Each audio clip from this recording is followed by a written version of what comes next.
Te rekel si, da nadut nisi, kot si mogoče kdaj ocenjen. Za katero to lastnost bi pa lahko rekel, da te kdaj pa kdaj spravil težave? Poleg jezika. Ja, predrznost zagotovo, ne.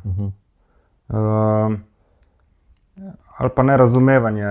Na kakšen način težave? Kot, ne vem, na kakšni poslovni poti, da si preveč... Ja, ne, sem delal tudi že kakšne festivale, ko sem rekel, gremo narediti samo zato, ko sem hotel in sem pol mogel pokrivati luknjo z drugim delom. Tako da ja, tu, ali pa ne vem, smo šli enkrat na Sicilijo z avtom od fotra, sem mu ga vzel in sem mu napisal sporočilo na vzemno avto, da smo pustili od frenda, da ima poln tank in smo kar šli. Tako da vedno sem bil za to, gremo, sam pol moraš te posledice nekako nositi, ko nikoli ne veš, kaj se bo zgodilo, ne. Tako da načeloma sem imel vedno srečo in sem hvaležen vesolju, da mi vrača s tem, da me varuje. Sam